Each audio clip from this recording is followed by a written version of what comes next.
NCERT और SCERT books से जो है कि डायरेक्टली बनाए गए। और यहाँ पर फ्रेंड्स देखिएगा प्रैक्टिस को हम लोग स्टार्ट करेंगे। देखिएगा देखिए 1 से लेकर जो है कि हम लोग 100 तक के प्रश्नों को कंप्लीट कर चुके हैं और आज हम लोग जो है कि 100 से स्टार्ट करेंगे। और यहाँ पर फ्रेंड्स देखिएगा निम्न में से कौन सा कथन सही नहीं है, ठीक है। तो इसमें से फ्रेंड्स बताना है कि इसमें से कौन सा कथन सही नहीं है। देखिए यदि कोई राज्य इस नीति निर्देशक तत्वों को लागू नहीं करता है तो उसके खिलाफ कोर्ट में केस दर्ज किया जा सकता है, ठीक है।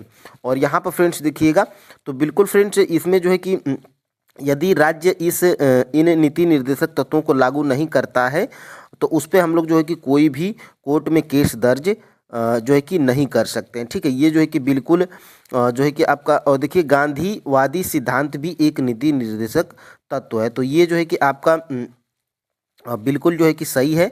और इन्हें जो है कि आयरलैंड के संविधान से लिया गया, यानी कि ये जो आपका जो है कि नीति निर्देशक तत्व है इसको जो है कि आयरलैंड के संविधान से लिया गया है, तो ये भी हमारा जो है कि बिल्कुल सही है। और देखिए ये हमारा जो है कि सही नहीं है, ठीक है। तो इसमें जो है कि आपका जो है कि हमारा क्या राइट आंसर हो जाएगा, ऑप्शन नंबर जो है कि ये बिल्कुल राइट आंसर हो जाएगा, ठीक है। अब देखिए फ्रेंड्स हम लोग जो है कि आगे बढ़ेंगे और अपने जो है कि अगले प्रश्न की तरफ। देखिए निम्न में से कौन सा सुमेलित नहीं है, ठीक है। तो इसमें से आपको बताना है कि कौन सा सुमेलित नहीं है। देखिए अनुच्छेद 40 में क्या है, ग्राम पंचायतों का गठन, तो बिल्कुल जो है कि सही है।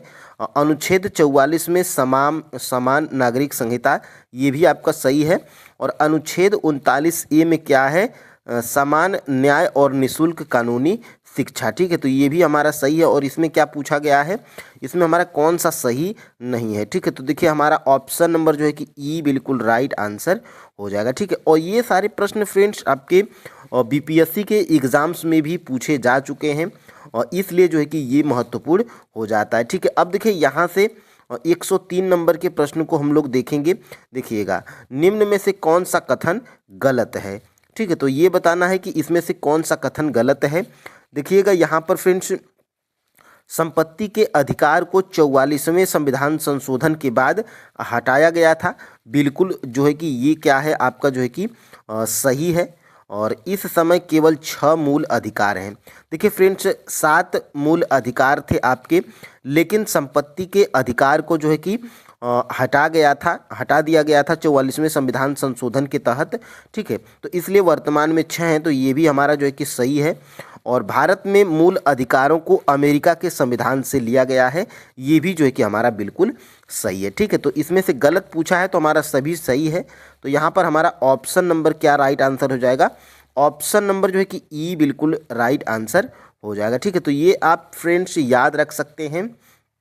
और यहाँ पर देखिएगा ये आपका जो है कि आगे हम लोग बढ़ते हैं और यहाँ से देखेंगे अगले प्रश्न को।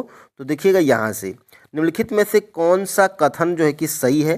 देखिए सभी हरे पौधे अपना भोजन स्वयं बनाते हैं, बिल्कुल सही है, क्योंकि पौधे क्या होते हैं, स्वपोषी होते हैं।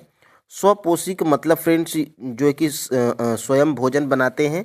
अधिकांश जानवर स्वपोषी होते हैं, तो ये बिल्कुल जो है कि आपका फ्रेंड्स गलत है, क्योंकि जानवर क्या होते हैं, ये स्वपोषी नहीं होते हैं, ये आपका जो है कि विषमपोषी होते हैं। ये आप जो है कि याद रख सकते हैं, विषमपोषी। ये हम लोग क्लास 7th के NCERT साइंस में हम लोग पढ़ चुके हैं। और यहाँ पे देखिएगा प्रकाश संश्लेषण के लिए कार्बन डाइऑक्साइड की आवश्यकता नहीं होती है, तो ये भी आपका जो है कि क्या है फ्रेंड्स गलत है, ठीक है। ये आपका जो है कि गलत है, ये भी आपका गलत है। और देखिए सभी हरे पौधे अपना भोजन स्वयं बनाते हैं, तो यहाँ पर ऑप्शन नंबर फ्रेंड्स ये बिल्कुल राइट आंसर हो जाएगा, ठीक है। अब देखिए यहाँ से हम लोग आगे बढ़ेंगे। देखिएगा किसी देश की आर्थिक वृद्धि का सबसे उपयुक्त माप उसका होता है। तो देखिए फ्रेंड्स प्रति व्यक्ति वास्तविक आय, ये जो है कि किसी देश की आर्थिक वृद्धि का जो है कि माप तय करती है। तो ऑप्शन नंबर यहाँ से जो है कि सी बिल्कुल राइट आंसर हो जाएगा। अब देखिए यहाँ से आगे हम लोग बढ़ेंगे। देखिएगा फूलों और बीजों को विभिन्न प्रकार के आकर्षक रंग प्रदान करता है, तो वो कौन सा है, तो वो है फ्रेंड्स आपका क्रोमोप्लास्ट। ये जो क्रोमोप्लास्ट होता है फ्रेंड्स, ये फूलों और बीजों के विभिन्न आकर्षक रंग प्रदान करता है। ऑप्शन नंबर यहाँ से सी बिल्कुल राइट आंसर हो जाएगा। अब देखिए यहाँ से हम लोग आगे बढ़ेंगे। कोशिका की आत्महत्या की थैली कहलाती है, यानी कि कोशिका की आत्महत्या की थैली हम लोग किसे बोलते हैं? तो देखिए फ्रेंड्स, ये जो होता है आपका लाइसोसोम, लाइसोसोम ये आपका जो है कि आत्महत्या की, कोशिका की आत्महत्या की थैली है। ऑप्शन नंबर यहाँ से फ्रेंड्स ये बिल्कुल राइट आंसर हो जाएगा, ठीक है। और ये फ्रेंड्स आपका जो है कि ये राइबोसोम, ये राइबोसोम होता क्या है? तो ये राइबोसोम को फ्रेंड्स हम लोग बोलते हैं प्रोटीन की फैक्ट्री, ठीक है। इसे हम लोग प्रोटीन का भंडारण बोलते हैं, या प्रोटीन की जो है कि फैक्ट्री भी इसको हम लोग बोलते हैं। और यहाँ से फ्रेंड्स एक और प्रश्न पूछा जाता है, माइटोकॉन्ड्रिया। तो माइटोकॉन्ड्रिया फ्रेंड्स इसे जो है कि हम लोग कोशिका का पावर हाउस बोलते हैं। और ये आपका जो है कि बहुत बार एग्जाम में जो है कि पूछा भी जा चुका है।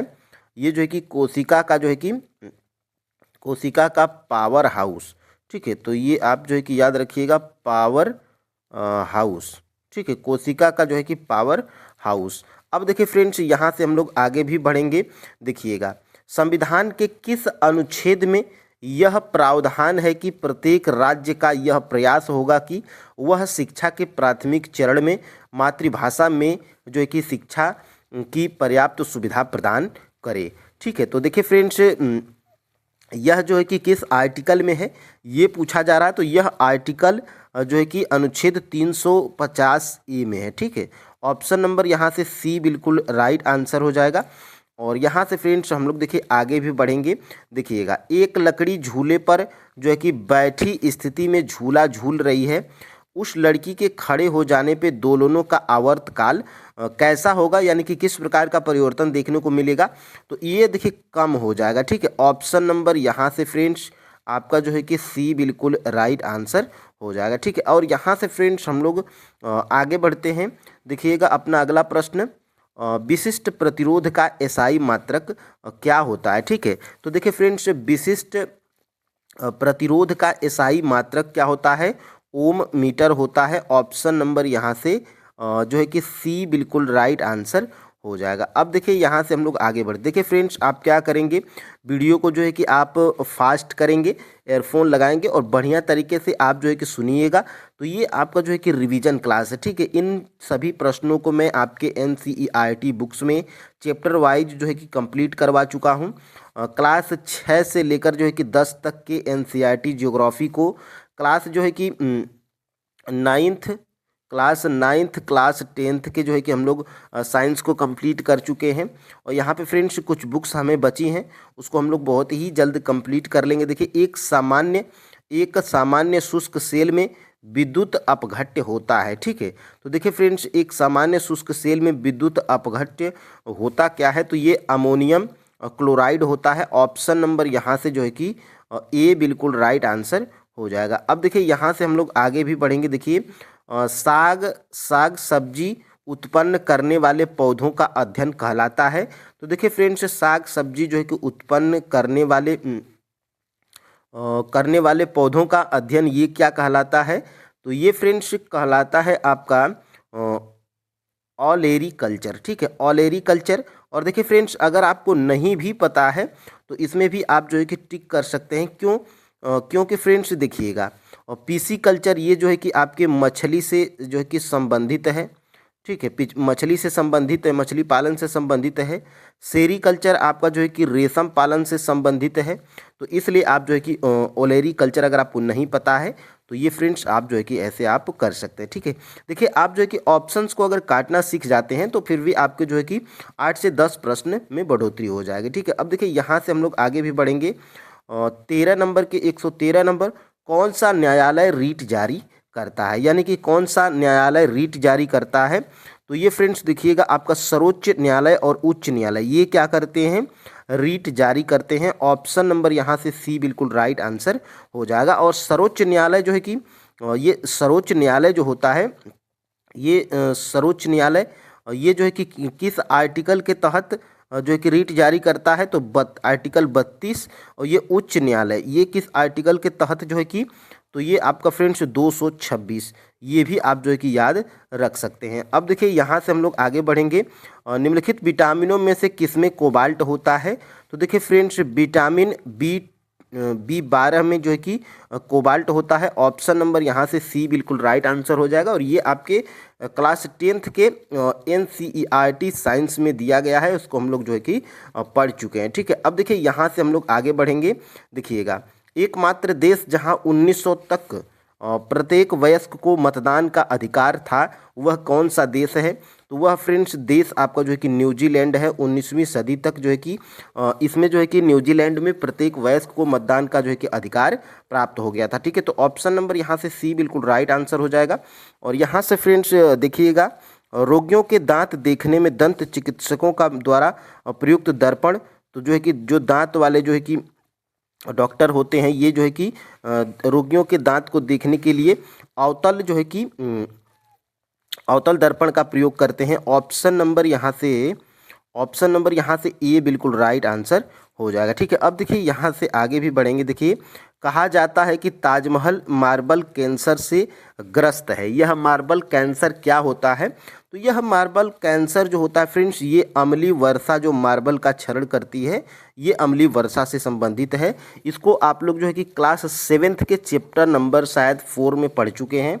ऑप्शन नंबर यहाँ से जो है कि ए बिल्कुल राइट आंसर हो जाएगा। और इससे संबंधित जो है कि TRE 3 में प्रश्न आपका जो है कि पूछा भी गया था। ठीक है, अब देखिए यहाँ से आगे 118 का, देखिए, प्रदूषित जल को पीने योग्य बनाने के लिए निम्न में से किस रासायनिक यौगिकों का जो है कि प्रयोग में लाया जाता है? तो फ्रेंड्स देखिएगा, क्लोरीन को, यहाँ से ऑप्शन नंबर जो है कि सी बिल्कुल राइट आंसर हो जाएगा। और यहाँ से देखिएगा आगे, दूध से दही का बनना कैसा परिवर्तन है? मोस्ट इम्पोर्टेंट प्रश्न है, क्लास 10th के NCERT साइंस के चैप्टर नंबर शायद 1 में ही ये दिया गया है। दूध से दही का बनना कैसा परिवर्तन है? तो दूध से फ्रेंड्स दही का बनना ये आपका जो है कि रासायनिक परिवर्तन है। ऑप्शन नंबर यहाँ से सी बिल्कुल राइट आंसर हो जाएगा। ठीक है, अब देखिए यहाँ से 120 नंबर का प्रश्न हम लोग देखेंगे। किसी पदार्थ का ताप बढ़ाने पर उसके अणुओं की ऊर्जा में होगी, यानी कि देखिए, किसी पदार्थ के अगर ताप को बढ़ाएंगे तो उसमें क्या होगा? उसमें जो है कि उसके अणुओं की ऊर्जा में भी वृद्धि होगी। ऑप्शन नंबर यहाँ से ए बिल्कुल राइट आंसर हो जाएगा। ठीक है, अब देखिए यहाँ से आगे हम लोग बढ़ेंगे। खसरा, चेचक, गलसुआ, मम्स, रेबीज रोगों के होने का क्या कारण है? ठीक है, तो देखिए फ्रेंड्स, ये जो खसरा है, फिर उसके बाद चेचक है, गलसुआ आप सुने होंगे जिसको, और रेबीज, ये रोगों के होने का जो है कि कारण क्या है? तो इसका एक ही कारण है फ्रेंड्स, ये विषाणु। ठीक है, ऑप्शन नंबर यहाँ से ए बिल्कुल राइट आंसर हो जाएगा। अब देखिए यहाँ से आगे भी बढ़ेंगे। देखिए, मलेरिया रोग का वाहक कीट कौन सा है? तो देखिए फ्रेंड्स, मलेरिया रोग का जो है कि वाहक कीट कौन सा है? तो ये है फ्रेंड्स आपका जो है कि मादा एनाफिलीज मच्छर के द्वारा जो है कि ये मलेरिया रोग फैलता है। ऑप्शन नंबर यहाँ से ए बिल्कुल राइट आंसर हो जाएगा। ठीक है, अब देखिए आगे यहाँ से, अगर किसी भूमि पर वर्ष में एक से अधिक फसल पैदा की जाती है तो उस खेती को क्या कहते हैं? तो उस खेती को फ्रेंड्स देखिए गहन कृषि बोलते हैं। ऑप्शन नंबर यहाँ से सी बिल्कुल राइट आंसर है। और ये क्लास 10th के लास्ट वाले चैप्टर में जनसंख्या में ये दिया गया है। और ये किससे संबंधित है? गहन कृषि कहाँ पर होती है? तो गहन कृषि वहीं पर होती है जहाँ पर जनसंख्या अधिक होती है। ठीक है, अब देखिए यहाँ से आगे हम लोग बढ़ते हैं। फसल संयंत्र का जो है कि कवक रोग निम्न में से कौन सा है? तो देखिए फ्रेंड्स, जो है कि फसल संयंत्र का जो है कि कवक रोग निम्न में से कौन सा है? तो ये है फ्रेंड्स आपका जो है कि ये आपका जो है कि कपास का विल्ट है। ठीक है, ऑप्शन नंबर यहाँ से जो है कि बी बिल्कुल राइट आंसर हो जाएगा। अब देखिए यहाँ से आगे भी बढ़ेंगे। देखिएगा, और ऑर्निथोलॉजी है, यानी कि ये ऑर्निथोलॉजी में हम किसका अध्ययन करते हैं? तो इसमें फ्रेंड्स हम लोग जो है कि पक्षियों के अध्ययन को ऑर्निथोलॉजी बोलते हैं। ऑप्शन नंबर यहाँ से सी बिल्कुल राइट आंसर हो जाएगा। ठीक है, अब देखिए यहाँ से 126 का, भारत में वन्य जीव संरक्षण अधिनियम कब लागू किया गया था? तो भारत में वन्य जीव संरक्षण अधिनियम ये जो है कि आपका 1972 में जो है कि लागू किया गया था। ऑप्शन नंबर यहाँ से बी बिल्कुल राइट आंसर हो जाएगा। अब देखिए आगे यहाँ से बिहार में स्वराज दल की स्थापना किसने की थी? ये आपका जो है कि स्टार मार्क करेंगे इस प्रश्न को, क्योंकि ये TRE 1 और TRE 3 दोनों में पूछा गया है 6 to 8 में। बिहार में स्वराज दल की स्थापना किसने की थी? तो देखिए फ्रेंड्स, बिहार में स्वराज दल की स्थापना श्री कृष्ण सिंह के द्वारा जो है कि किया गया था, ऑप्शन नंबर ए। और ये जो है कि बिहार के पहले मुख्यमंत्री भी थे। ठीक है, अब देखिए यहाँ से आगे हम लोग बढ़ते हैं। भारतीय संविधान का निर्माण किसने किया था? ठीक है, तो भारतीय संविधान का जो है कि निर्माण फ्रेंड्स ये संविधान सभा के द्वारा किया गया था। ऑप्शन नंबर यहाँ से जो है कि सी बिल्कुल राइट आंसर हो जाएगा। ठीक है, और देखिए संविधान सभा का जो है कि निर्माण किसके तहत किया गया था? तो कैबिनेट मिशन के तहत जो है कि किया गया था। ये आप जो है कि याद रखिएगा, कैबिनेट मिशन के जो है कि तहत किया गया था। और cabinet mission friends, cabinet mission जो है कि कब आया था? तो 1900 जो है कि 46 में आया था। और संविधान सभा का जो है कि गठन किसके तहत होता है? तो संविधान सभा का गठन जो है कि ये कैबिनेट मिशन के तहत होता है। और कैबिनेट मिशन कब भारत आया था? तो 1946 में आया था। ठीक है, अब देखिए यहाँ से हम लोग आगे भी बढ़ेंगे। 129, हाँ, पटना युवक संघ का गठन कब हुआ था? ठीक है, तो पटना युवक संघ का गठन फ्रेंड्स 1927 में हुआ था। ऑप्शन नंबर यहाँ से जो है कि बी बिल्कुल राइट आंसर हो जाएगा, 1927। ठीक है, अब देखिए यहाँ से 130 नंबर का, स्वामी सहजानंद सरस्वती ने निम्नलिखित में से कौन सी पत्रिका का प्रकाशन किया था? मोस्ट इम्पोर्टेंट प्रश्न, क्योंकि TRE 1 में ही पूछा गया था। ये आपका जो है कि हुंकार पत्रिका का जो है कि पत्रिका का प्रकाशन कौन करता है? तो स्वामी सहजानंद सरस्वती जी के द्वारा किया गया था। ठीक है, तो ऑप्शन नंबर यहाँ से बी बिल्कुल राइट आंसर हो जाएगा। और 131 नंबर का प्रश्न हम लोग देखेंगे। बिहार में किसके नेतृत्व में आल पार्टी ने साइमन कमीशन का बहिष्कार किया था? ठीक है, तो देखिए फ्रेंड्स, बिहार में अनुग्रह नारायण सिन्हा के नेतृत्व में आल पार्टी ने साइमन कमीशन का बहिष्कार किया था। ऑप्शन नंबर जो है कि ए बिल्कुल राइट आंसर हो जाएगा। और देखिए साइमन कमीशन का जो है कि गठन, तो साइमन कमीशन का जो है कि गठन कब होता है? तो होता है फ्रेंड्स नवंबर 1927 में। ठीक है, और ये भारत कब आता है? प्रश्न जो है कि आपका पूछा गया था। तो भारत जो है कि ये आया था, साइमन कमीशन भारत आया, तो भारत कब आया था? तो देखिए फ्रेंड्स, ये आया था जो है कि आपके 3 फरवरी 1927 में। ठीक है, और देखिए फ्रेंड्स, साइमन कमीशन में जो है कि टोटल आपके 7 सदस्य थे। और ये सातों सदस्य क्या थे? तो सातों जो है कि सदस्य आपके अंग्रेज थे, इसमें एक भी भारतीय नहीं था। इसलिए जो है कि इसको क्या बोला गया था? तो इसलिए इसे जो है कि श्वेत कमीशन भी जो है कि बोला गया था। ठीक है, तो ये आप याद रखिएगा। अब देखिए यहाँ से आगे हम लोग बढ़ते हैं। 132 का जो है कि बिहार के किस जिले को जो है कि सिल्क सिटी के नाम से जाना जाता है? ये भी आपका पूछा गया, किसमें? TRE 2.0 PRT में प्रश्न ये पूछा गया है।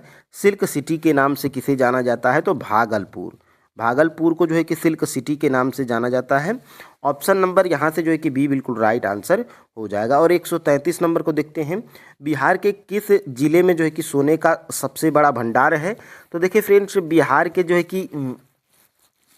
बिहार के जमुई जिले में जो है कि सोने का जो है कि सबसे बड़ा भंडार है। ऑप्शन नंबर यहाँ से ए बिल्कुल राइट आंसर हो जाएगा। अब देखिए यहाँ से 34 नंबर का, बिहार में एशिया के सबसे बड़ी मीठे पानी की जो है कि गोखुर झील कौन सी है?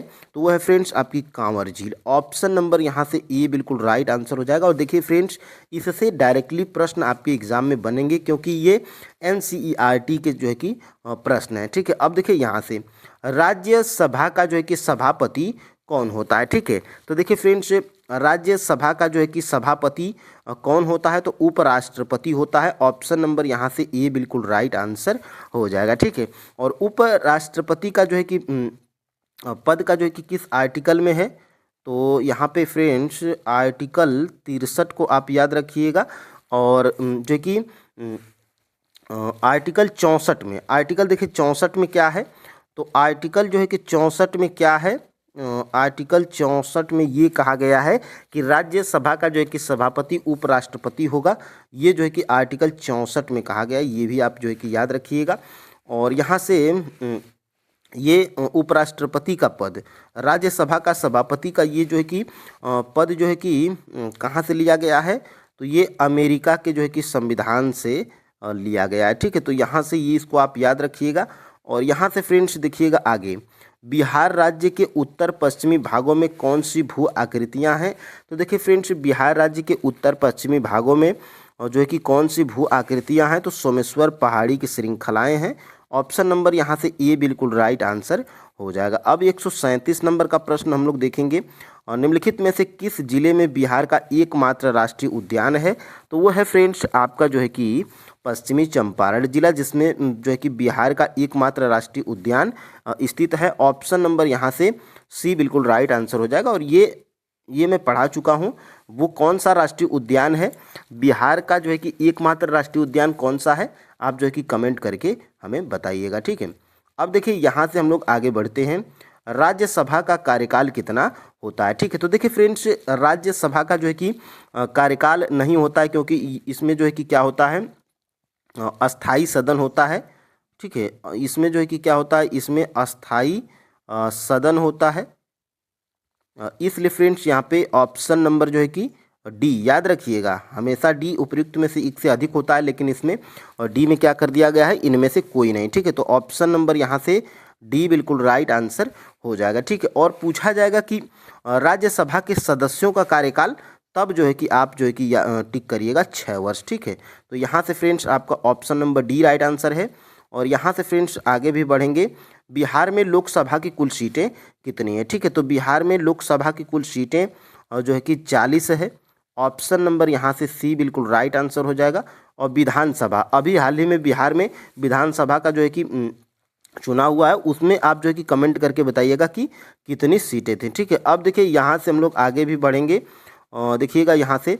तो फ्रेंड्स ये जो है कि क्लास आपकी जो है कि अभी कंप्लीट नहीं हो, अभी हम लोग लगभग 50 प्रश्नों को और करेंगे यहाँ पे फ्रेंड्स। तो आगे हम लोग बढ़ते हैं, देखिएगा आपका Mahatma Gandhi and Bihar some reminiscences के लेखक कौन हैं।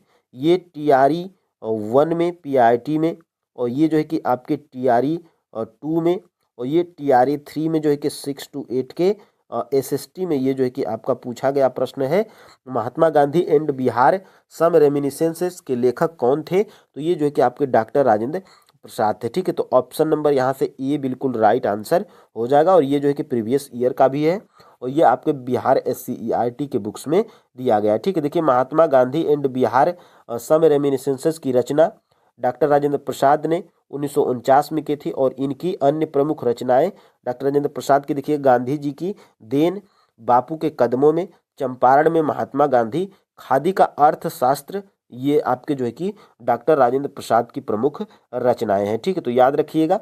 आपको जो है कि पहला प्रश्न स्क्रीन पे दिखाई भी दे रहा होगा। ठीक है, देखिए यहाँ पे हम लोग शुरू करते हैं, वह कौन प्रथम भारतीय था जिसने कांग्रेस के कलकत्ता सत्र में स्वराज शब्द का प्रयोग कर स्वराज की मांग उठाई थी। ठीक है, तो वो फ्रेंड्स आपके दादा भाई नौरोजी थे, जिन्होंने कांग्रेस के कलकत्ता अधिवेशन में स्वराज शब्द का प्रयोग कर स्वराज की मांग को उठाए थे। ठीक है, तो ऑप्शन नंबर यहाँ से फ्रेंड्स बी बिल्कुल राइट आंसर हो जाएगा। और यहाँ पर जो है कि इसके बारे में अगर देखने का प्रयास करिएगा, तो देखिए स्वराज शब्द का अर्थ क्या होता है, स्वशासन होता है। ठीक है, देखिए दादा भाई नौरोजी स्वराज की मांग के लिए कलकत्ता अधिवेशन में पहली बार स्वराज शब्द का प्रयोग किया था। ठीक है, और दादा भाई नौरोजी की बात करेंगे तो देखिए 1906 में दादा भाई नौरोजी भारतीय राष्ट्रीय कांग्रेस के अध्यक्ष रहे थे। ठीक है, यह पहली बार था जब स्वशासन की मांग कांग्रेस द्वारा की गई थी। इस अधिवेशन में कांग्रेस ने स्वराज को भारतीयों के अंतिम लक्ष्य के रूप में अपनाया था। ठीक है, और देखिए इस अधिवेशन में बंगाल के विभाजन, स्वराज, स्वदेशी, राष्ट्रीय शिक्षा और बहिष्कार पर प्रस्ताव पारित किया गया था। ठीक है, तो ये सारी चीजें फ्रेंड्स आपके NCERT और SCERT के बुक्स में दी गई है, ठीक है। और यहाँ पर फ्रेंड्स देखिएगा, फारसी यात्री अब्दुल रज्जाक भारत में किस राजा के शासनकाल में आया था, ठीक है। तो देखिए फ्रेंड्स, ये आया था आपका देवराज द्वितीय के जो है कि कार्यकाल में या शासनकाल में, ठीक है। ऑप्शन नंबर यहाँ से सी बिल्कुल राइट आंसर हो जाएगा, ठीक है। और यहाँ पर बात करेंगे इसके बारे में, तो देखिए फ्रेंड्स, यहाँ से इसके बारे में यहाँ पे देखिएगा, अब्दुल रज्जाक एक फारसी राजदूत था, ठीक है, जिसे 1900 देखिए फ्रेंड्स 1442 से 1443 ईस्वी में विजयनगर साम्राज्य की यात्रा की थी, ठीक है। अब देखिए, अब्दुल रज्जाक के आगमन के समय विजय साम्राज्य के जो है कि राजा देवराज द्वितीय थे, ठीक है।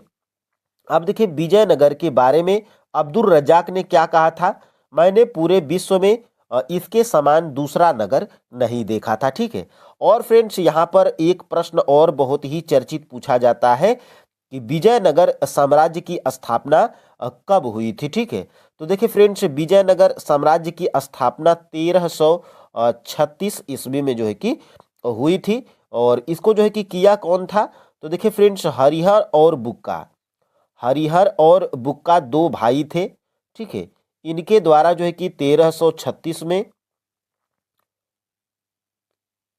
विजयनगर साम्राज्य की स्थापना होती है। ये बहुत ही चर्चित प्रश्न है। और यहाँ पे देखिएगा, विजयनगर साम्राज्य की यात्रा करने वाले अन्य यात्री कौन हैं, तो देखिए, निकोलो कोंटी देवराय प्रथम के जो है कि कार्यकाल में, नुनीज अच्युत राय के कार्यकाल में, बारबोसा कृष्ण देवराय के कार्यकाल में, और डोमिंग पायस कृष्ण देवराय के कार्यकाल में, ठीक है। तो ये महत्वपूर्ण है। यहाँ से दो प्रश्न आप याद रखिएगा। अब्दुल रज्जाक एक फारसी राजदूत था, ये याद रखिएगा, ठीक है।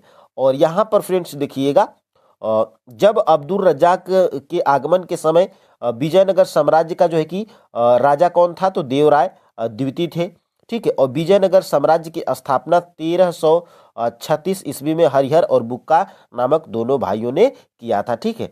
अब देखिए, यहाँ से हम लोग बढ़ते हैं, तीनों गोलमेज सम्मेलनों में किसने भाग लिया था। देखिए, ये भी इसको हम लोग स्टार मार्क इसलिए करेंगे क्योंकि ये बहुत से एग्जामों में पूछा जा चुका है। तीनों गोलमेज सम्मेलनों में भाग किसने लिया था। और फ्रेंड्स, आप क्या करेंगे कि डॉक्टर भीमराव अंबेडकर टिक करेंगे और आगे बढ़ जाएंगे, और आपका एक प्रश्न गलत हो जाएगा, ठीक है।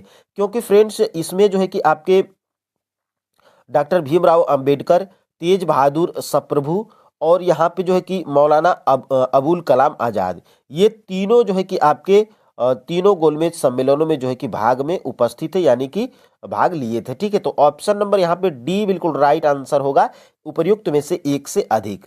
अब देखिए, इसके बारे में थोड़ा सा यहाँ पे देखेंगे, तो देखिए, गोलमेज सम्मेलन, देखिए फ्रेंड्स, अंग्रेजी सरकार द्वारा भारत के संवैधानिक सुधारों पर चर्चा के लिए 1930 से 1932 के बीच 3 गोलमेज सम्मेलन का आयोजन कहाँ पर, लंदन में किया गया था, ठीक है। और देखिए, यहाँ पे पहला गोलमेज सम्मेलन 12 नवंबर 1930 से 19 जनवरी 1931 से, ठीक है। यानी कि 12 नवंबर 1930 से 19 जनवरी 1931 तक पहला गोलमेज सम्मेलन हमारा चला था, ठीक है। दूसरा गोलमेज सम्मेलन 7 सितंबर 1931 से 1 दिसंबर 1931 तक, और तीसरा गोलमेज सम्मेलन 17 नवंबर 1932 से यहाँ पर 24 दिसंबर 1932 तक। तो ये आप जो है कि इसको स्टार मार्क करिएगा, एक प्रश्न इससे जरूर पूछा जाता है। और यहाँ से मोस्ट इम्पोर्टेंट टॉपिक जो आपके जो है कि एग्जाम में पूछा भी गया था, प्रथम गोलमेज सम्मेलन के दौरान लॉर्ड इरविन भारत का वायसराय था, ठीक है। तो ये महत्वपूर्ण है, स्टार मार्क करेंगे। और देखिए, यहाँ पे दूसरे और ये आपका जो है कि TRE 3.0 जो री एग्जाम PRT का एग्जाम हुआ था, उसी में ये प्रश्न आपका पूछा गया है। और देखिए, दूसरे और तीसरे गोलमेज सम्मेलन के दौरान भारत का वायसराय कौन था, लॉर्ड विलिंगडन था, ठीक है। तो इसको भी आप जो है कि स्टार मार्क कर लीजिएगा। और तीनों गोलमेज सम्मेलनों के दौरान ब्रिटेन के प्रधानमंत्री रैमजे मैकडोनाल्ड थे, ठीक है। तो ये भी आप याद रखिएगा। और हरिजन प्रतिनिधि के रूप में डॉक्टर भीमराव अंबेडकर ने तीनों गोलमेज सम्मेलनों में भाग लिया था। ठीक है, तो ये आप याद रखिएगा।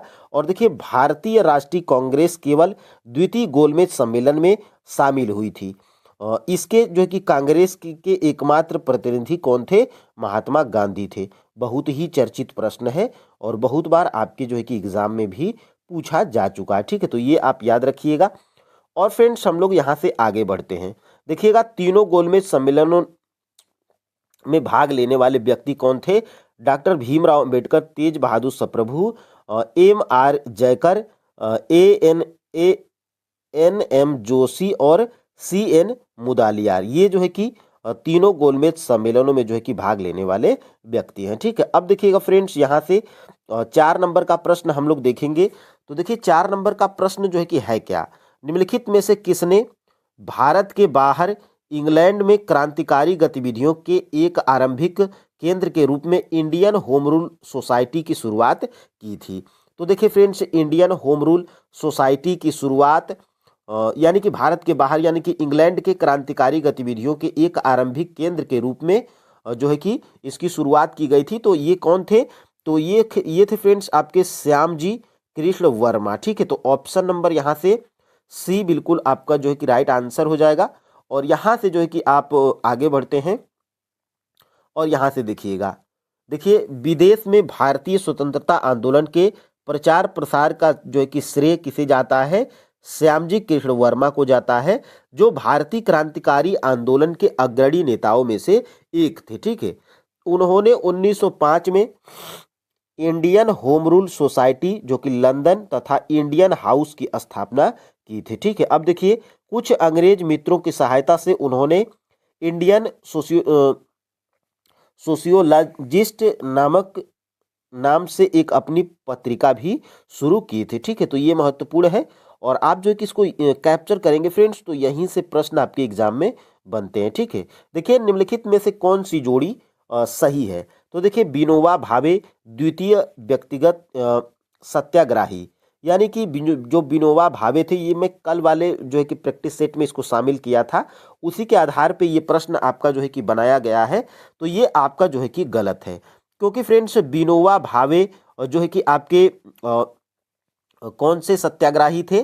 तो विनोबा भावे जो है कि आपके पहले सत्याग्राही थे। ठीक है, तो ये आप जो है कि याद रखिएगा, पहले सत्याग्राही थे। C.R. दास देशबंधु, तो बिल्कुल जो है कि C.R. दास देशबंधु, और ये जो है कि आपका सही है। और देखिए, विलियम वेडन वर्ग 1907 के कांग्रेस सभापति यानी कि अध्यक्ष थे। तो ये फ्रेंड्स, ये भी आपका जो है कि गलत है।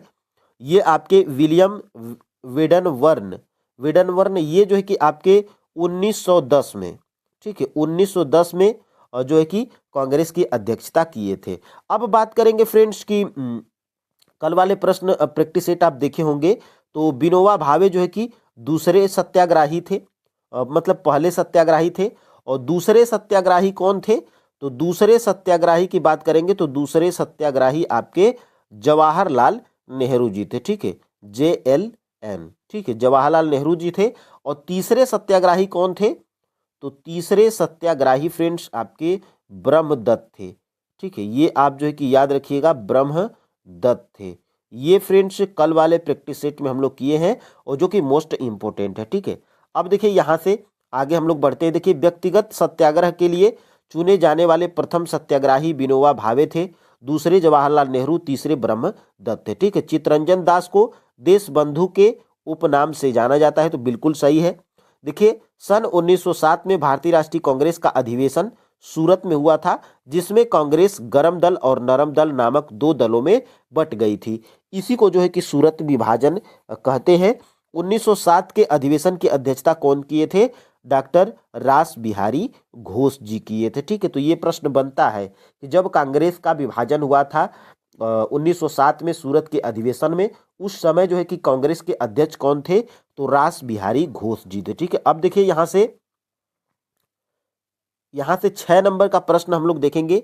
निम्नलिखित में से किसे सन्यासियों और फकीरों का नेता माना जाता है, जो 1857 में अंग्रेजों के खिलाफ साजिश रच रहे थे? ठीक है, तो इसका जो है कि राइट आंसर फ्रेंड्स आपका नाना साहब है। ऑप्शन नंबर यहाँ से जो है कि सी बिल्कुल राइट आंसर हो जाएगा। ठीक है, अब देखिए यहाँ से देखिएगा, देखिए 5 जून 1857 को कानपुर अंग्रेजों के हाथ से निकल गया। ठीक है, यहाँ पर पेशवा बाजीराव द्वितीय के दत्तक पुत्र नाना साहब ने विद्रोह का जो है कि नेतृत्व किया। देखिए इसमें उनकी सहायता तात्या टोपे, जिनको रामचंद्र पांडुरंग के नाम से जाना जाता है, ये जो है कि इनकी सहायता किए थे। किसकी? नाना साहब की। ठीक है, देखिए उन्होंने खुद को पेशवा घोषित कर दिया। उन्होंने ऐलान किया कि वह बादशाह बहादुर शाह जफर के तहत गवर्नर हैं। ठीक है, देखिए 1857 की क्रांति में नाना साहब को षड्यंत्रकारी सन्यासियों और फकीरों का जो है कि नेता कहा गया था। और देखिए दिसंबर 1857 में कैंप वेल ने कानपुर पर फिर से अधिकार कर लिया। नाना साहब अंत में नेपाल चले गए थे। तो ये भी प्रश्न आपका जो है कि बनाया जाता है। ठीक है, अब देखिए यहाँ से आगे हम लोग बढ़ते हैं। निम्नलिखित में से किसने लंदन में सर विलियम हंट कर्जन वाइली की हत्या की थी? ये आपका फ्रेंड्स TRE 3.0 और री एग्जाम PRT में ये जो है कि आपका प्रश्न पूछा गया है 1 to 5 में। ठीक है, यानी कि PRT में। और ये देखिए मदन लाल ढींगरा इसका राइट आंसर है। लंदन में सर कर्जन वाइली की हत्या जो है कि मदन लाल ढींगरा के द्वारा किया गया था। तो इसका जो है कि राइट आंसर क्या है? ऑप्शन नंबर बी जो है कि बिल्कुल राइट आंसर है। ठीक है, अब देखिए यहाँ से 1 जुलाई 1909। देखिए फ्रेंड्स, ये प्रैक्टिस सेट की खास बात ये है कि TRE 1, TRE 2 और TRE 3 में जिस तरह के प्रश्न पूछे जाते हैं, और ये जो है कि प्रैक्टिस सेट में लगभग 1 to 5 और 6 to 8 इन दोनों के उद्देश्य से करता हूं। लेकिन ये NCERT आधारित प्रैक्टिस सेट है, SCERT आधारित प्रैक्टिस सेट है। तो ये आपके 11, 12, 9 to 10th जो है कि और TGT PGT सभी के लिए महत्वपूर्ण है। ठीक है, 1 जुलाई 1909 को लंदन में भारतीय क्रांतिकारी मदन लाल ढींगरा ने कर्जन वाइली की हत्या कर दी। मदन लाल ढींगरा लंदन में इंडिया हाउस के सदस्य थे। ठीक है, देखिए कर्जन वाइली भारत के राज्य सचिव के राजनीतिक सहयोगी और सलाहकार था। मदन लाल ढींगरा को जो है कि दोषी पाया गया, मौत की सजा सुनाई गई। 17 अगस्त 1909 को पेंटन विले जेल में इनको जो है कि फांसी दी गई थी। तो ये भी प्रश्न पूछा जा सकता है कि कर्जन वाइली की जिसने हत्या की थी मदन लाल ढींगरा, उनको जो है कि किस जेल में फांसी दी गई थी? तो पेंटन विलेज जेल में जो है कि इनको फांसी दी गई थी। कब दी गई थी? तो 17 अगस्त 1909 को। अब देखिए फ्रेंड्स, यहाँ से 8 नंबर का प्रश्न, निम्नलिखित में से किसने विदेशी आंदोलन का नेतृत्व दिल्ली में किया था? ठीक है, तो ये जो है कि विदेशी आंदोलन का जो है कि नेतृत्व दिल्ली में जो है कि किसने किया था? तो ये फ्रेंड्स आपके जो है कि किए थे सैयद हैदर रजा। ऑप्शन नंबर फ्रेंड्स यहाँ से जो है कि सी बिल्कुल राइट आंसर हो जाएगा। अब देखिए यहाँ से हम लोग आगे बढ़ते हैं। देखिए सरकार ने 20 जुलाई 1905 में बंगाल के विभाजन की घोषणा की। इसका बहिष्कार करने के लिए 7 अगस्त 1905 को कोलकाता टाउन हॉल से विदेशी आंदोलन की औपचारिक घोषणा की गई थी। ठीक है, देखिए स्वदेशी आंदोलन का विस्तार और नेतृत्व करता बम्बई और पुणे बाल गंगाधर तिलक, दिल्ली सैयद हैदर रजा, मद्रास चिदम्बरम पिल्लई, P आनंद चार्लू, और पंजाब एवं उत्तर प्रदेश से अजीत सिंह, लाला लाजपत राय। तो ये चीजें आप जो है कि कैप्चर कर लेंगे। अब देखिए फ्रेंड्स, यहाँ से किसने मोहम्मद अली जिन्ना को हिंदू मुस्लिम एकता का जो है कि दूत कहा था? यानी कि हिंदू मुस्लिम एकता का दूत मोहम्मद अली जिन्ना को किसने कहा था? तो ये फ्रेंड्स सरोजनी नायडू के द्वारा जो है कि कहा गया था। ऑप्शन नंबर जो है कि ए बिल्कुल राइट आंसर हो जाएगा। ठीक है, अब देखिए यहाँ से हम लोग आगे बढ़ते हैं। देखिए दिसंबर 1916 में all India Muslim league AIML और भारतीय राष्ट्रीय कांग्रेस लखनऊ में मिले थे। ठीक है, यानी कि इसी में जो है कि इनका समझौता भी हुआ था। और ये भी प्रश्न आपका बहुत से एग्जामों में पूछा जा चुका है। यानी कि भारतीय राष्ट्रीय कांग्रेस के 1916 के अधिवेशन में जो लखनऊ में हुआ था, उसमें भारतीय राष्ट्रीय कांग्रेस और ऑल इंडिया मुस्लिम लीग के बीच जो है कि समझौता हुआ था। ठीक है, और यहाँ पर देखिएगा, यह जिन्ना के अथक प्रयासों के कारण था कि कांग्रेस पहली और आखिरी बार अलग अलग निर्वाचकों के लिए सहमत हुई। इसे लखनऊ पैक्ट समझौता के नाम से भी जाना जाता है। ठीक है, और देखिए जिन्ना के इन प्रयासों की सराहना करने के लिए सरोजनी नायडू द्वारा हिंदू मुस्लिम एकता के राजदूत की उपाधि इनको मिली थी। किनको? तो इनको जो है कि मिली थी आपके अली जिन्ना को। ठीक है, अब देखिए फ्रेंड्स मोहम्मद अली जिन्ना को। अब देखिए फुतुहात ए आलमगीरी किसके द्वारा लिखी गई है। तो देखिए फ्रेंड्स, कोई भी एग्जाम हो, महत्वपूर्ण पुस्तकें आपके जो है कि पूछी जाती है, तो फुतुहात ए आलमगीरी किसके द्वारा लिखी गई है। तो ये जो है कि आपके लिखी गई है ईश्वर दास नागर के द्वारा। ऑप्शन नंबर यहाँ से बी बिल्कुल राइट आंसर हो जाएगा। ठीक है, और ये सारी चीज़ें बिहार SCERT क्लास 9th और 10th में दी गई है। ठीक है, अब देखिए फ्रेंड्स, यहाँ से लेखक और पुस्तक, ये ऐसी पुस्तकें हैं फ्रेंड्स जो हर एक एग्जाम में जरूर पूछी जाती है। ईश्वर दास नागर फुतुहात ए आलमगीरी, बाबर की पुस्तक है तुजुक ए बाबरी, तुर्की भाषा में जो बाबर की आत्मकथा है। जहांगीर तुजुक ए जहांगीरी, ये आत्मकथा है। गुलबदन बेगम हुमायूं नामा, जो कि फारसी में लिखी गई है। अबुल फजल आइन ए अकबरी, अकबरनामा। मिर्जा मोहम्मद आलमगीर नामा, अब्दुल हमीद पादशाहनामा, और निजामुद्दीन अहमद तबाकत ए अकबरी, और इनायत खां शाहजहाना नामा। ठीक है, तो ये महत्वपूर्ण है फ्रेंड्स, आप इसको स्क्रीनशॉट ले सकते हैं। और यहाँ से देखिएगा, निम्नलिखित में से किस राजा ने सर्वप्रथम संस्कृत में एक विस्तृत अभिलेख जारी किया था। ठीक है, तो वो फ्रेंड्स आपके रुद्र दामन थे। ऑप्शन नंबर यहाँ से जो है कि सी बिल्कुल राइट आंसर हो जाएगा। ठीक है, अब देखिए यहाँ से हम लोग आगे बढ़ते हैं। देखिए संस्कृत में पहला विस्तृत अभिलेख जारी करने वाला रुद्रदामन शक शासक था। ठीक है, देखिए विदित है कि काव्य के रूप में प्रथम अभिलेख 150 में काठियावाड़ में जो है कि रुद्रदामन द्वारा लिखवाया गया था। इंपॉर्टेंट फैक्ट है, इसको जो है कि आप याद रख सकते हैं। और यहाँ से हम लोग आगे बढ़ते हैं। देखिए फ्रेंड्स, निम्नलिखित में से किस क्षेत्र में प्रवाल भित्ति नहीं पाई जाती है। ये बताना है कि निम्नलिखित में से जो है कि किस क्षेत्र में प्रवाल भित्ति नहीं पाई जाती है। तो कैम्बे की खाड़ी, और इसी को जो है कि खंभात की खाड़ी बोला जाता है, यहाँ पर प्रवाल भित्ति जो है कि नहीं पाई जाती है। और यहीं पे जो है कि देखिए नहीं पूछा गया है, तो ऑप्शन नंबर जो है कि यहाँ पर इसका राइट आंसर क्या हो जाएगा, ऑप्शन नंबर ए जो है कि हो जाएगा। ठीक है, अब देखिए प्रवाल भित्ति कहाँ पर पाई जाती है। तो प्रवाल भित्ति फ्रेंड्स देखिए लक्षद्वीप, अंडमान और निकोबार द्वीप समूह, मन्नार की खाड़ी, पाक खाड़ी, मालवन, महाराष्ट्र, कच्छ की खाड़ी। ठीक है, तो ये आपको जो है कि यहाँ पर दिख भी रहा होगा आपको जो है कि मानचित्र में।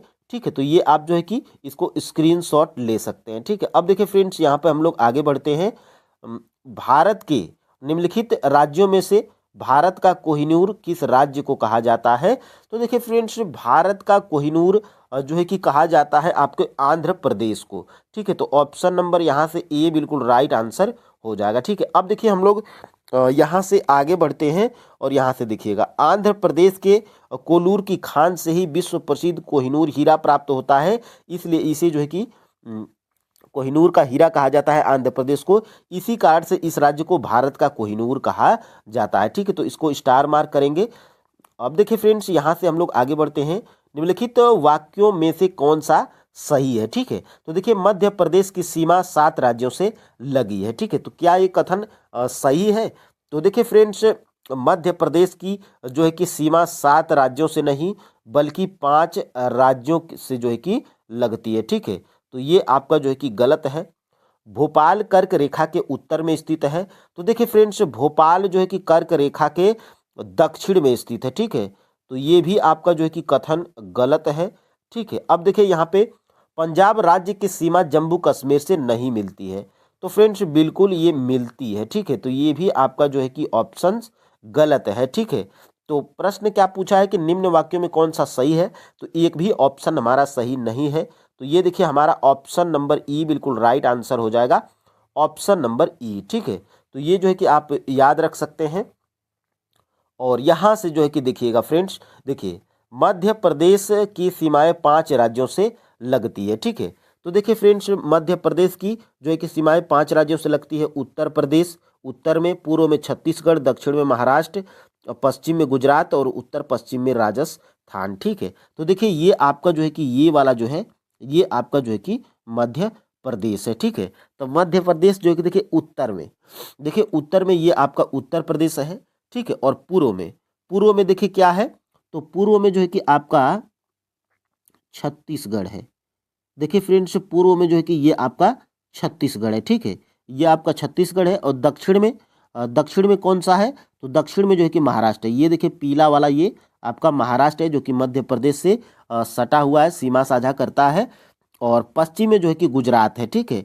तो देखिए फ्रेंड्स ये जो है कि आपका गुजरात किधर है, तो गांधीनगर गुजरात, ये देखिए पिंक वाला ये आपका जो है कि गुजरात है, ठीक है। अब देखिए उत्तर पश्चिम में क्या है, राजस्थान है। तो ये देखिए फ्रेंड्स आपका जो है कि राजस्थान, ये देखिए ये वाला आपका राजस्थान है। तो देखिए मध्य प्रदेश की सीमाएं 5 राज्यों से लगती हैं, ठीक है। अब देखिए यहाँ से भोपाल जिला का विस्तार 23 अंश 4 मिनट उत्तरी अक्षांश से 23 अंश 53 मिनट उत्तरी अक्षांश तक है, जबकि भोपाल नगर 23 अंश 25 मिनट उत्तरी अक्षांश पर है, अर्थात कर्क रेखा 23 अंश 30 मिनट के दक्षिण में स्थित है, न कि उत्तर में, ठीक है। तो ये आप याद रख सकते हैं, ये आपके ऑप्शंस के तरीके से यहाँ पे बताया गया था, ठीक है। अब देखिए पंजाब की सीमाएं 5 जो है कि राज्यों और एक देश से लगती है, ठीक है। तो देखिए फ्रेंड्स उत्तर में जम्मू कश्मीर, देखिए फ्रेंड्स ये आपका जो है कि पंजाब है। पंजाब कहाँ पर है, तो ये आपका जो है कि पंजाब है। और ये देखिए ये आपका जो है कि देखिए हरियाणा लगा हुआ है दक्षिण और दक्षिण पूर्व में, ठीक है। फिर उसके बाद ये आपका जो है कि जम्मू कश्मीर है। फिर उसके बाद जो है कि हिमाचल प्रदेश है। हिमाचल प्रदेश के बाद जो है कि देखिए ये वाला आपका राजस्थान है, ठीक है। ये वाला आपका राजस्थान है। और ये वाला देखिए पश्चिम में कौन है, पाकिस्तान है। और ये वाला देखिए फ्रेंड्स ये वाला जो है कि पाकिस्तान है, ठीक है। तो यही कहा गया है कि 5 राज्यों और एक देश से लगती है, तो ये आप याद रख सकते हैं, ठीक है। अब देखिए फ्रेंड्स यहाँ से हम लोग आगे बढ़ते हैं। यहाँ से देखिएगा निम्नलिखित में से किस राज्य में जनजाति समुदाय की पहचान नहीं की गई है, ठीक है। तो ये फ्रेंड्स आपका जो है कि हरियाणा में जो है कि जनगणना 2011 के अनुसार जनजाति समुदाय की पहचान नहीं की गई है। ऑप्शन नंबर यहाँ पे बी बिल्कुल राइट आंसर हो जाएगा, ठीक है। अब देखिए यहाँ से वर्ष 2011 की जनगणना के अनुसार पंजाब, हरियाणा, चंडीगढ़, दिल्ली और पुडुचेरी में जनजाति समुदाय की पहचान नहीं की गई है। तो मोस्ट इम्पोर्टेंट है, इसको आप जो है कि याद रखिएगा। अब देखिए फ्रेंड्स यहाँ से नर्मदा नदी पश्चिम की ओर बहती है, जबकि अधिकांश अन्य प्रायद्वीपीय बड़ी नदियाँ पूर्व की ओर बहती हैं, ऐसा क्यों है? तो देखिए फ्रेंड्स ऐसा इसलिए है, देखिएगा ऑप्शन हम लोग पढ़ेंगे तब समझ में आएगा। यह एक रेखीय विभ्रंश रिफ्ट घाटी में विस्तृत है। तो ये देखिए आपका फ्रेंड्स बिल्कुल राइट है, ठीक है। अब देखिए यह बिंद और सतपुड़ा के बीच रहती है।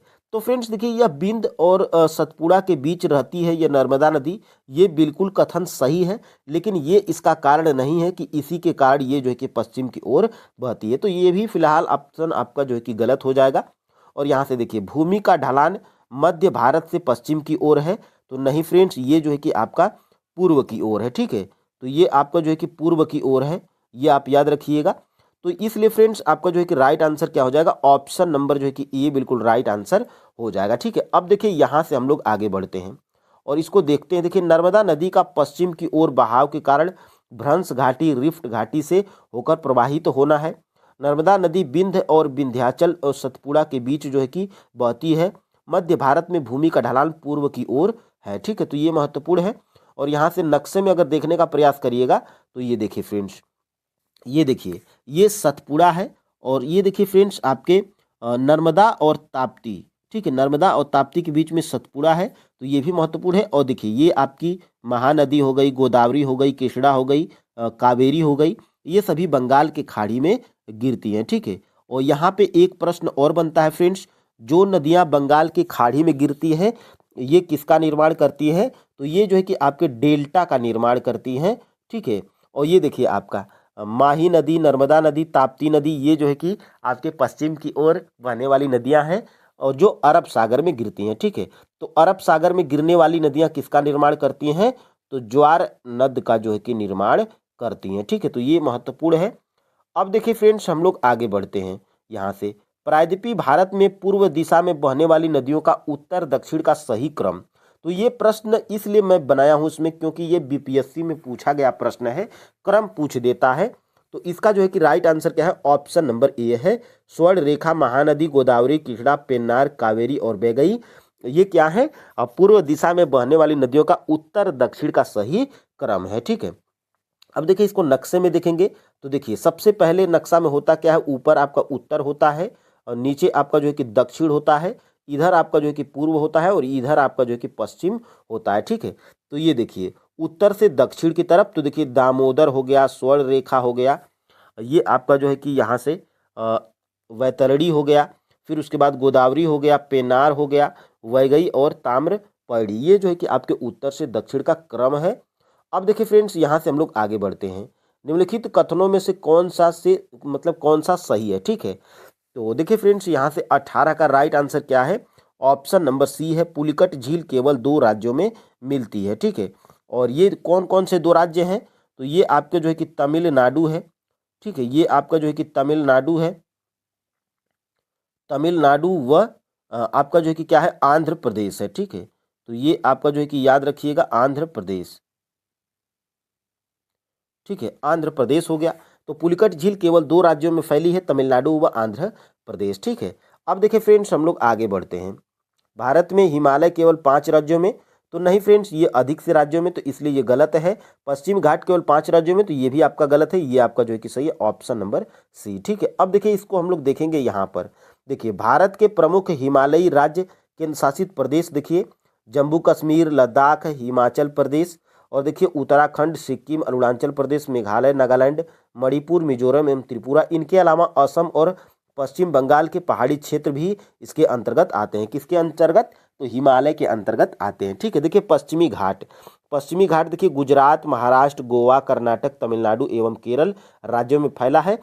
इस प्रकार यह 6 राज्यों में फैला हुआ है। ठीक है, और देखिए पुलिकट भारत का दूसरा सबसे बड़ा झील है चिल्का के बाद। ठीक है, लगून है, इसका जो है कि विस्तार तमिलनाडु और आंध्र प्रदेश में। ठीक है, तो ये महत्वपूर्ण है।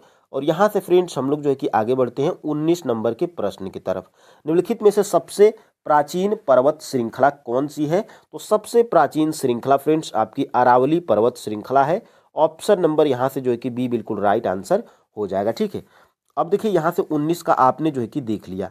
अब देखिए हम लोग देखते हैं यहाँ से 20 नंबर का प्रश्न, तो इससे पहले देखिए अरावली श्रेणी गुजरात के पालनपुर से लेकर राजस्थान एवं हरियाणा से होकर दिल्ली तक लगभग 800 किलोमीटर की जो है कि लंबाई में फैली है। इसका निर्माण प्री कैम्ब्रियन काल में हुआ था, 600 से 570 मिलियन वर्ष पूर्व का जो है कि ये माना जाता है। यह भारत की प्राचीनतम पर्वत श्रृंखला है, जबकि विश्व की सबसे प्राचीनतम पर्वत श्रृंखलाओं में से एक है। ठीक है, देखिए अरावली पर्वतमाला अवशिष्ट पर्वतों का उदाहरण है। यह भारत का सबसे पुराना वर्णित पर्वत है और इसकी सर्वोच्च चोटी कौन है, गुरु शिखर है, 1722 मीटर की है। तो ये अरावली पर्वत श्रृंखला की सबसे ऊंची चोटी कौन है, तो गुरु शिखर है। ठीक है, तो ये आप जो है कि याद रख सकते हैं। और यहाँ से फ्रेंड्स हम लोग जो है कि देखते हैं आगे, यहाँ से आगे हम लोग बढ़ते हैं 20 नंबर का प्रश्न। ठीक है, तो यहाँ से निम्नलिखित किस पहाड़ी पर पूर्वी घाट पश्चिमी घाट से मिलता है। ठीक है, तो किस पहाड़ी पर मिलता है, तो ये जो है कि आपका जो है कि राइट आंसर क्या है, नीलगिरी पहाड़ी पर जो है कि आपका मिलता कौन है, पूर्वी घाट और पश्चिमी घाट से मिलता है। ऑप्शन नंबर यहाँ से सी बिल्कुल राइट आंसर हो जाएगा। ठीक है, अब देखिए यहाँ से देखिए नीलगिरी पहाड़ी भारतीय प्रायद्वीप के पूर्वी घाट और पश्चिमी घाट के मिलन बिंदु पर मिलता है। नीलगिरी पहाड़ी को ब्लू माउंटेन भी कहा जाता है, मोस्ट इम्पोर्टेंट है। अब देखिए इसकी सर्वाधिक चोटी डोडा बेटा लगभग जो है कि 2637 मीटर ऊंची है। ठीक है, तो ये महत्वपूर्ण है। और यहाँ से फ्रेंड्स देखिएगा ये आपका जो है कि यहाँ से नीलगिरी पूर्वी घाट तथा पश्चिमी घाट। ठीक है, तो ये महत्वपूर्ण है।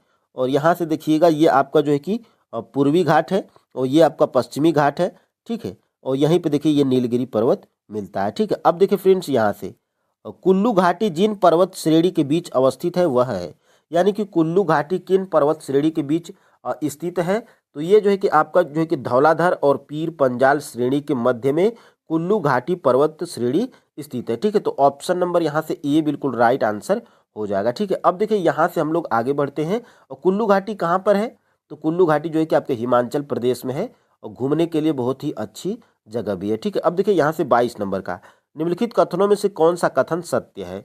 ठीक है, तो ये आपके पॉलिटी के यहाँ से प्रश्न आते हैं और इसी तरह के प्रश्न जो है कि आपके एग्जाम में बना भी है। ठीक है, हर चुनाव से पूर्व मतदाता सूची को सुधारा व्यवस्थित किया जाता है। वह 5 वर्ष में मतदाता सूची का जो है कि पूर्ण नवीकरण किया जाता है, तो बिल्कुल सही है। 18 वर्ष की उम्र में प्रत्येक नागरिक को वोट डालने का अधिकार प्राप्त हो जाता है, बिल्कुल सही है।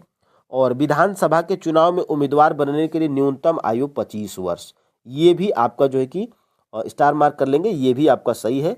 इसलिए फ्रेंड्स आपका यहाँ पे राइट आंसर क्या हो जाएगा, ऑप्शन नंबर जो है कि डी बिल्कुल राइट आंसर हो जाएगा। ठीक है, तो ये आप याद रखिएगा ऑप्शन नंबर डी को। ठीक है, अब देखिए यहाँ से हम लोग आगे बढ़ते हैं। देखिए हर अगले चुनाव में ये आपने यहाँ से जो है कि ये सभी चीज़ें आप देख चुके हैं। ठीक है, अब देखिए यहाँ से चुनाव आयोग के बारे में कौन सा कथन सत्य नहीं है, ये बताना है कि कौन सा कथन सत्य नहीं है। ठीक है, तो चुनाव आयोग चुनाव की अधिसूचना जारी करने से लेकर चुनावी नतीजों की घोषणा तक पूरी चुनाव प्रक्रिया के हर पहलू पर निर्णय लेता है, तो बिल्कुल सही है। चुनाव के दौरान आयोग सरकार को जो है कि दिशा निर्देश मानने का आदेश दे सकता है, तो बिल्कुल चुनाव आयोग ये करता है। चुनाव जैसे आचार संहिता भी लगाता है। चुनाव ड्यूटी पर तैनात अधिकारियों का नियंत्रण सरकार के हाथ में न होकर चुनाव आयोग के हाथ में होता है, तो बिल्कुल सही है। इसलिए आपका जो है कि प्रश्न क्या पूछा गया है, ध्यान से देखिएगा। वैसे तो आपका तीनों ऑप्शन सही है, इसमें आप क्या करेंगे कि डी लगाकर चले जाएंगे, लेकिन इसमें देखिए कौन सा कथन सत्य नहीं पूछा है। ठीक है, तो आपका एक भी कथन इसमें सही जो है कि सभी कथन सत्य है। ठीक है, तो यहाँ पे ऑप्शन नंबर जो है कि ई बिल्कुल राइट आंसर हो जाएगा। अब देखिए फ्रेंड्स हम लोग आगे बढ़ते हैं। यहाँ से पंडित जवाहरलाल नेहरू ने उद्देश्य प्रस्ताव कब पेश किया था। ठीक है, तो पंडित जवाहरलाल नेहरू जो है कि उद्देश्य प्रस्ताव कब जो है कि किए थे, तो ये जो है कि आपके 13 दिसंबर 1946 को जो है कि ये पेश किए थे। ठीक है, तो ऑप्शन नंबर यहाँ से बी बिल्कुल राइट आंसर हो जाएगा। ठीक है, अब देखिए यहाँ से हम लोग आगे बढ़ते हैं। 13 दिसंबर 1946 को जवाहरलाल नेहरू ने उद्देश्य प्रस्ताव पेश किया था। इस संकल्प ने संविधान निर्माताओं की आकांक्षाओं और मूल्यों को स्थापित किया। इसके तहत भारत के लोगों को सामाजिक, आर्थिक, राजनीतिक न्याय, समता और मौलिक स्वतंत्रता की गारंटी दी गई। यह संकल्प 22 जनवरी 1947 को सर्वसम्मति से अपनाया गया था। लागू कब किया गया था, 13 दिसंबर 1946, और इसको जो है कि अपनाया कब गया था, तो 22 जनवरी 1947 को। ठीक है, तो ये महत्वपूर्ण है। यहाँ से देखिएगा निम्नलिखित में से क्या भारतीय संविधान की प्रमुख विशेषताओं में से एक है। ठीक है, तो प्रमुख विशेषताओं में से देखिए फ्रेंड्स आश्रित न्यायपालिका, तो बिल्कुल फ्रेंड्स ये आश्रित जो है कि नहीं है। कैसी है, तो स्वतंत्र हमारी न्यायपालिका है। ठीक है, स्वतंत्र न्यायपालिका है। गैर धर्म निरपेक्ष, तो बिल्कुल गलत है। ये जो है कि आपका धर्म निरपेक्ष है। ठीक है, धर्म निरपेक्ष है। हमारे जो है कि राज्यों का जो है कि कोई भी धर्म नहीं है। ठीक है, तो धर्मनिरपेक्ष है। संघवाद, तो ठीक है बिल्कुल संघवाद ये आपका जो है कि सही है। ऑप्शन नंबर यहाँ से सी बिल्कुल राइट आंसर हो जाएगा। ठीक है, अब देखिए यहाँ से आगे हम लोग बढ़ते हैं। भारतीय संविधान की विशेषताएं, देखिए भारतीय संविधान की विशेषता क्या है, संघवाद, गणतंत्रवाद, न्यायपालिका की स्वतंत्रता, प्रस्तावना, मौलिक अधिकार, निर्देशक सिद्धांत, धर्म निरपेक्षता, कानून का शासन और उदार लोकतंत्र। ठीक है, तो ये महत्वपूर्ण है और पॉलिटी में यहीं से प्रश्न आते हैं।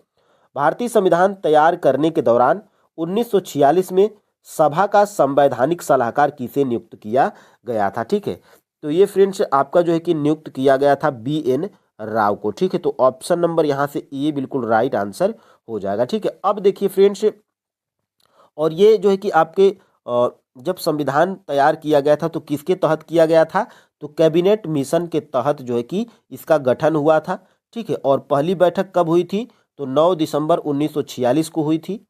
किसकी, संविधान सभा की पहली बैठक 9 दिसंबर 1946 को। अध्यक्ष कौन थे, तो जो है कि सच्चिदानंद सिन्हा जी थे। ठीक है, और ये देखिए फ्रेंड्स जो सच्चिदानंद सिन्हा थे वो अस्थायी अध्यक्ष थे। और फिर एक बैठक होती है दूसरी 11 दिसंबर 1946 को, जिसमें जो है कि अस्थायी अध्यक्ष कौन थे, तो डॉक्टर राजेंद्र प्रसाद जी। ठीक है, तो ये आप याद रख सकते हैं। और यहाँ से फ्रेंड्स हम लोग आगे बढ़ते हैं। भारत में हर साल संविधान दिवस किस दिन मनाया जाता है, स्टार मार्क करेंगे क्योंकि ये प्रश्न जो है कि पूछा गया है।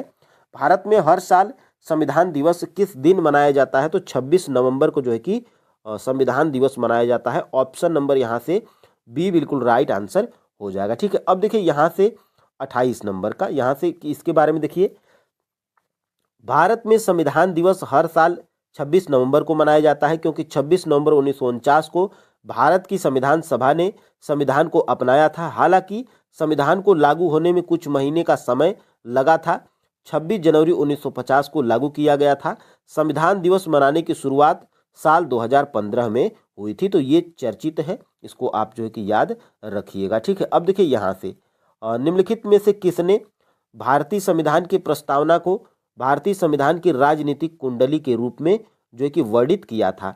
ये प्रश्न आपके TRE 2.0 में पूछा गया है कि संविधान की प्रस्तावना को भारतीय संविधान की राजनीतिक कुंडली के रूप में किसने वर्णित किया था। तो ये फ्रेंड्स किए थे आपके कन्हैया लाल मणिक लाल मुंशी, यानी कि MK मुंशी, ठीक है। तो ये महत्वपूर्ण है।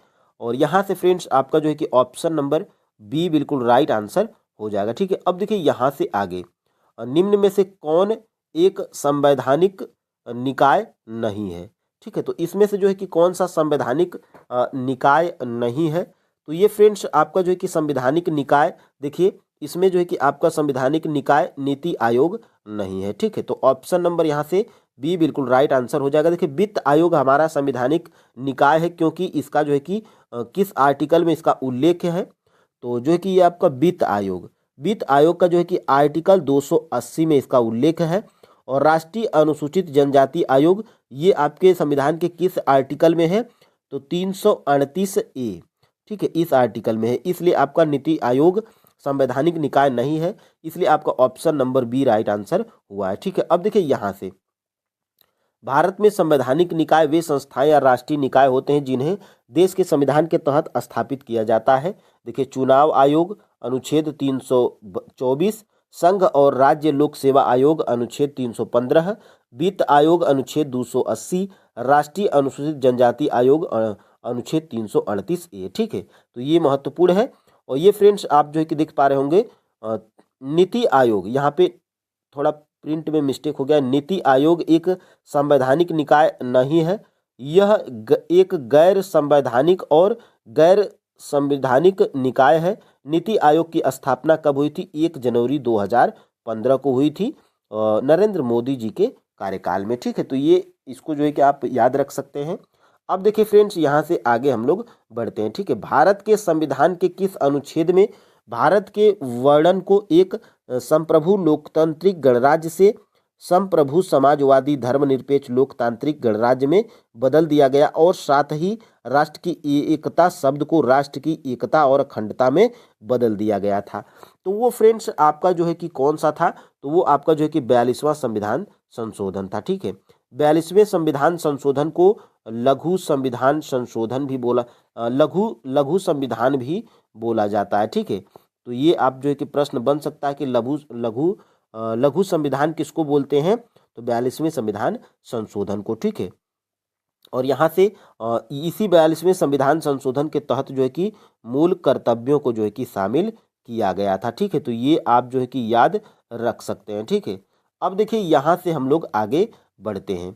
यहाँ से देखिएगा भारतीय संविधान के 42वें संविधान संशोधन 1976 के जरिए प्रस्तावना में 3 शब्द जोड़े गए थे, समाजवादी धर्मनिरपेक्ष और अखंडता। ये स्टार मार्क कर लेंगे क्योंकि बहुत बार ये जो है कि एग्जाम में पूछा जाता है, ठीक है।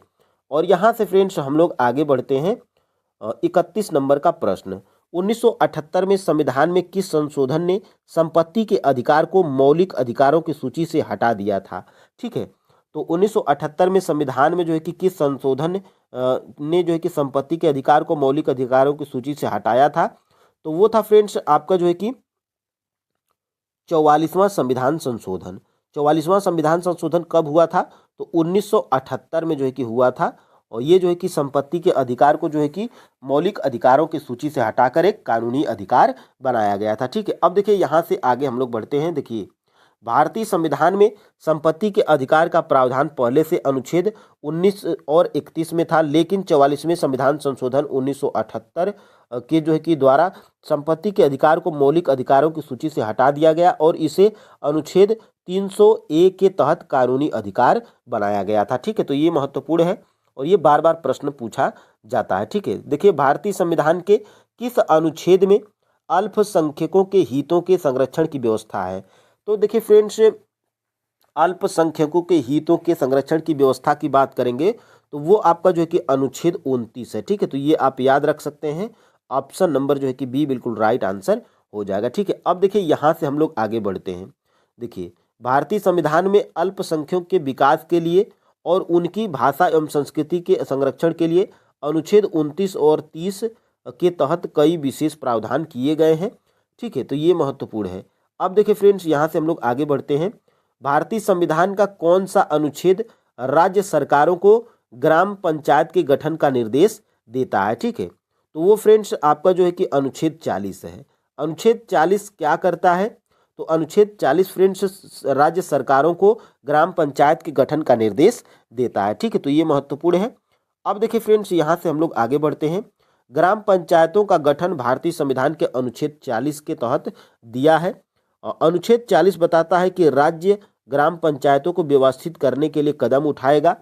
यह उन्हें ऐसी शक्तियां और अधिकारों से संपन्न करता है जो उन्हें स्वशासन की इकाइयों के रूप में कार्य करने के लिए आवश्यक हो जाते हैं। ठीक है, अब देखिए यहाँ से बिहार केसरी के नाम से किसे जाना जाता है? बिहार के एग्जाम में बहुत बार ये पूछा गया प्रश्न है। बिहार केसरी के नाम से किसे जाना जाता है? तो बिहार केसरी के नाम से श्री कृष्ण सिन्हा को जाना जाता है। ऑप्शन नंबर यहाँ पे बी बिल्कुल राइट आंसर हो जाएगा। ठीक है, अब देखिए यहाँ से हम लोग का जो है कि आता है श्री कृष्ण सिन्हा, जो बिहार केसरी और श्री बाबू के नाम से भी जाने जाते हैं। श्री कृष्ण सिन्हा 1946 और 1961 तक बिहार के पहले मुख्यमंत्री के रूप में कार्य किया। ठीक है, तो ये पहले मुख्यमंत्री थे बिहार के, इसलिए ये बिहार के एग्जाम के लिए मोस्ट इम्पोर्टेंट हो जाते हैं। ठीक है, अब देखिए यहाँ से आगे, कौन सा जीव त्वचा से सांस लेता है? यहाँ से आपका जो है कि साइंस के प्रश्न आ जाते हैं। ठीक है, तो कौन सा जीव त्वचा से सांस लेता है? तो वो केंचुआ है जो त्वचा से सांस लेता है। ऑप्शन नंबर यहाँ पे बी बिल्कुल राइट आंसर हो जाएगा। ठीक है, अब देखिए यहाँ से विभिन्न पशुओं के श्वसन अंग, केंचुआ त्वचा से, वेल फेफड़े से, मकड़ी बिच्छू फुफ्फुस से और काकरोच श्वास नली से, टैडपोल मछली झींगा गलफड़े से, मेढक त्वचा फेफड़े मुखगुहा से, उभयचर स्तनधारी और पक्षी ये फेफड़े से। ठीक है, तो ये आप जो है कि डाटा याद रख सकते हैं। और यहाँ से फ्रेंड्स आगे बढ़ेंगे। देखिए, इनमें से क्या रक्त स्कंदन में सहायक है? ठीक है, तो रक्त स्कंदन में फ्रेंड्स आपका जो है कि विटामिन के जो है कि सहायक है। ऑप्शन नंबर यहाँ से सी बिल्कुल राइट आंसर हो जाएगा। ठीक है, अब देखिए विटामिन के रक्त के स्कंदन में सहायक है, इसका रासायनिक नाम क्या है? तो फिलो जो है कि क्विनोन है। ठीक है, तो ये भी आप जो है कि याद रखिएगा। ठीक है, अब देखिए फ्रेंड्स हम लोग आगे बढ़ते हैं।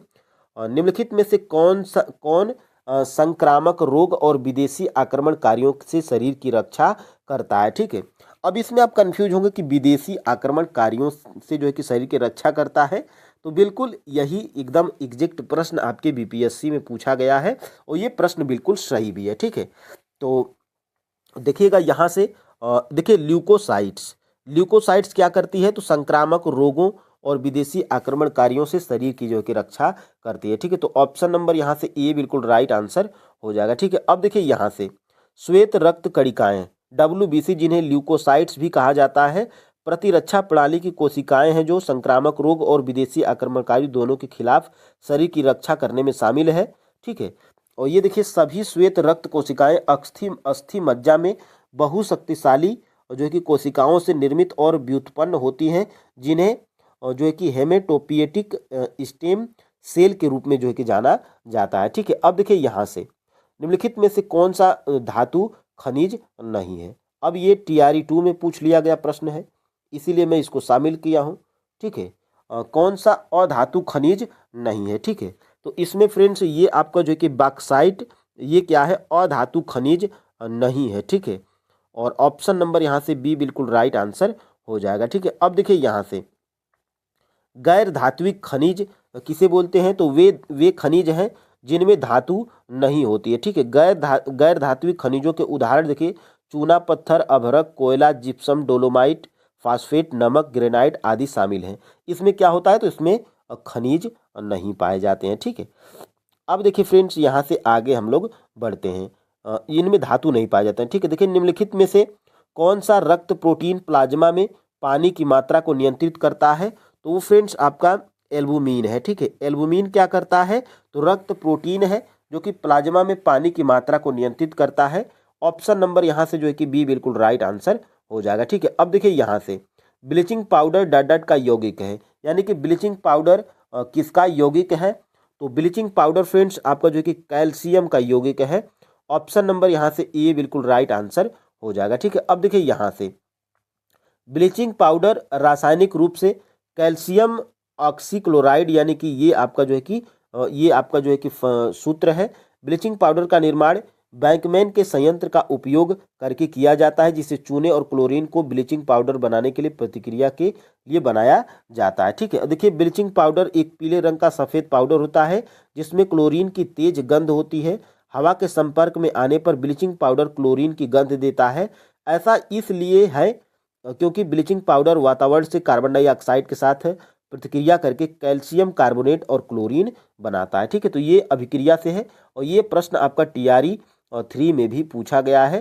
केल्विन पैमाने पर मनुष्य का जो है कि सामान्य ताप कितना होता है। ठीक है, तो केल्विन पैमाने पर जो है कि मनुष्य का सामान्य ताप ये होता है फ्रेंड्स आपका जो है कि 310 होता है केल्विन। ठीक है, तो ऑप्शन नंबर यहाँ पे सी बिल्कुल राइट आंसर हो जाएगा। ठीक है, अब देखिए यहाँ से मोस्ट इम्पोर्टेंट मानव शरीर का सामान्य ताप केल्विन में बात करेंगे तो 310 केल्विन, सेल्सियस में बात करेंगे तो 36.85, जिसको आप जो है कि पढ़े होंगे 37 डिग्री सेल्सियस बोलते हैं।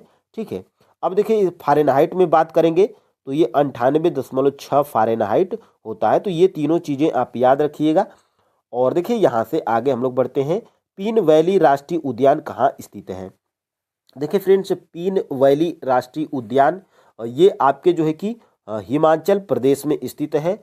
ऑप्शन नंबर यहाँ से सी बिल्कुल राइट आंसर हो जाएगा। ठीक है, अब देखिए यहाँ से हिमाचल प्रदेश के जो है कि ये आपके राष्ट्रीय उद्यान है, याद रखिएगा। ये आपके अरुणाचल प्रदेश के, ये आपके जो है कि आंध्र प्रदेश के। ठीक है, तो स्क्रीनशॉट ले सकते हैं जो कि एनसीईआरटी में ये जो है कि उद्यान दिए गए हैं। ठीक है, अब देखिए यहाँ से सबसे स्थिर पारिस्थितिकी तंत्र कौन सा है, तो सबसे जो है कि स्थिर पारिस्थितिकी तंत्र की बात करेंगे तो इन ऑप्शन में देखिएगा वन, पर्वत, समुद्री, महासागर।